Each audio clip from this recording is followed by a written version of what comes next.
When I used to get home from work, I felt like my evenings disappeared in the blink of an eye. I'd leave the office with the best intentions, maybe I'd read a bit, plan tomorrow, hit the gym, or cook something nice, but before I knew it, it was 11 p.m. I was scrolling through my phone, mentally drained, wondering where my evening went. And if you're watching this, you probably know exactly what that feels like. That strange mix of exhaustion and guilt, when you realize you've spent hours doing nothing that really mattered. That's the trap I was stuck in until I finally decided to change. And today, I want to share with you the 5 things I did to stop wasting my evenings after work, the habits and systems that completely changed how I end my days. Because if your mornings shape your productivity, your evenings shape your life. Before we dive in, if you want to keep learning practical ways to improve your habits, money, and mindset, make sure to subscribe and turn on notifications because I post new videos every week designed to help you build the kind of structure that makes success automatic.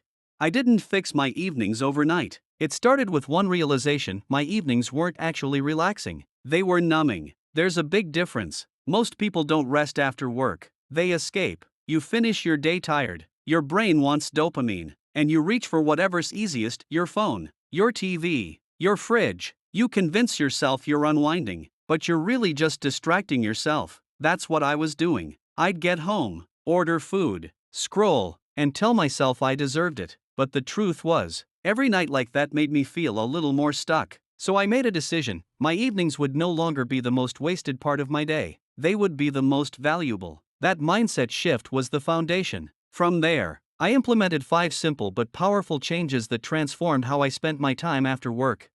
The first thing I did was create a shutdown ritual for work. This might sound small, but it's one of the most important habits I've built. Every evening, before I leave the office or shut down my laptop, I take 10 minutes to close all open tabs, clean my desk, and write a short note: 3 tasks for tomorrow. This signals to my brain that work is done, not paused, not waiting, done. It's a form of mental closure. Because here's the problem: when you end your workday without finishing mentally, your brain stays in task mode. You might leave the office, but part of you is still thinking about unfinished emails or upcoming deadlines. That mental residue follows you home and poisons your rest. A shutdown ritual clears that. It lets you truly clock out. Once I started doing this, I noticed a massive difference. I could actually relax without guilt. My evenings stopped feeling like an extension of work and started feeling like my own again.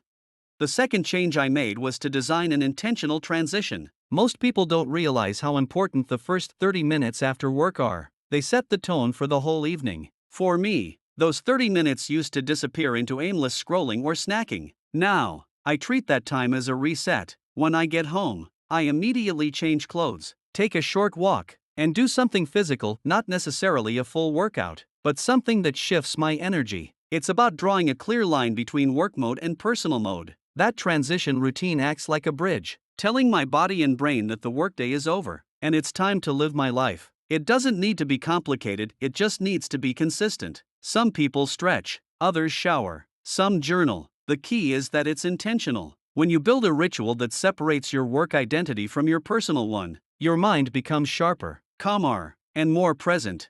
The third thing I changed was how I structured my evenings. Before, I treated evenings as open time, a blank space to do whatever came up. But the truth is, unstructured time almost always defaults to the path of least resistance. If you don't plan your evening, your brain will choose the easiest option, usually your phone or TV. So I began treating my evenings like mini projects. I blocked them into phases: recharge, growth, and preparation. Recharge time is for genuine rest, something that actually renews me, like reading, listening to music, or a quiet dinner. Growth time is for development, maybe 30 minutes of a course, a side project, or learning a skill. And preparation time is for setting up the next day, packing my bag, laying out clothes, reviewing tomorrow's schedule. By giving my evenings structure, I created a rhythm. It didn't feel rigid. It felt freeing, because I wasn't wasting energy deciding what to do next. It was already decided.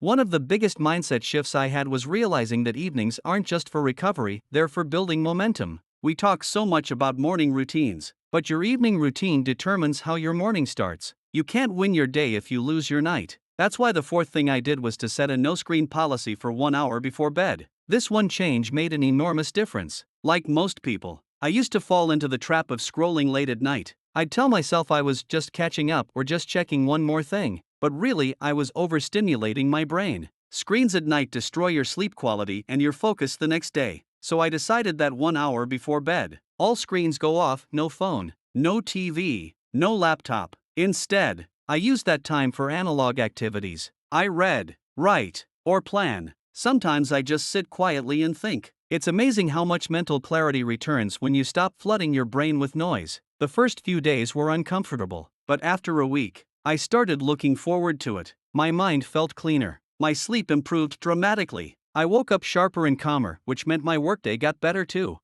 The fifth and final change I made was creating a minimum viable evening. Here's what that means: not every day goes as planned. Some days you're exhausted. Some days you have errands. Some days you just don't feel like being productive. That's okay, but you still need a baseline. A minimum viable evening is the simplest version of your evening routine that still moves you forward. For me, it's 3 steps: tidy my space, review tomorrow, and read for 10 minutes. That's it. Even on the worst days, I can do that. It keeps the habit alive without pressure. Over time, this small discipline compounds, because consistency matters more than perfection. The point isn't to have a perfect routine every night, it's to stop losing your evenings to autopilot. Once I embraced this mindset, my evenings became something I controlled, not something that just happened to me.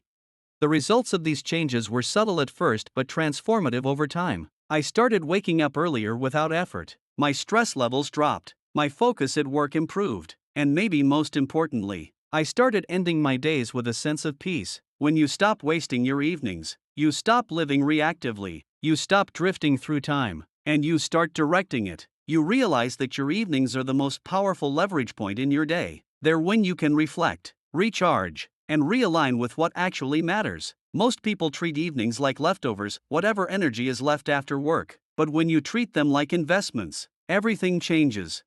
I also noticed that having a structure for my evenings improved my relationships, because when you're mentally organized, you show up differently, you listen better, you're more patient, you're more engaged, you stop bringing your work stress into your personal life. That's one of the hidden benefits of having intentional evenings. It's not just about personal growth, it's about emotional quality. You become a calmer person to be around. You create space for real connection instead of shared distraction, whether it's dinner with family, a walk with your partner, or a call with a friend. Those moments feel more meaningful because you're actually present for them. One thing I always remind people is that productivity isn't just about doing more, it's about doing what matters most. When you reclaim your evenings, you're not forcing yourself to work harder. You're choosing to live more consciously. You're designing your downtime instead of letting it design you. And that decision, that small, daily choice to be intentional, compounds faster than anything else. Because when your evenings are strong, your mornings are sharp. When your mornings are sharp, your work improves. When your work improves, your confidence grows. And that cycle builds a life that feels balanced and fulfilling. So if you're feeling like your evenings are slipping away too easily, if you come home tired, scroll for hours, and wake up frustrated, start small. Implement one of these habits tonight. Do a work shutdown ritual, or plan your transition time, or try a no-screen hour before bed. You don't have to do all 5 at once. Just pick one and build consistency. Because the goal isn't perfection, it's progress. Every time you make a small, intentional choice about how you spend your time after work, you're reshaping your entire lifestyle. When I look back, these 5 changes didn't just give me better evenings, they gave me better days. They made me realize that time is not something we find, it's something we make. And if you want to live a calmer, more purposeful life, you have to start by mastering the hours that everyone else wastes. Your evenings are your hidden advantage. Treat them like gold, and they'll reward you tenfold. Because the truth is, how you end your day determines how you live your life. And if you found value in this, make sure to hit the like button. It helps the channel reach more people who are trying to take control of their time and habits. Subscribe for more weekly videos about building structure, improving focus, and living intentionally. Remember, you don't need to change your life overnight. You just need to start changing how you spend your evenings. That's where transformation begins.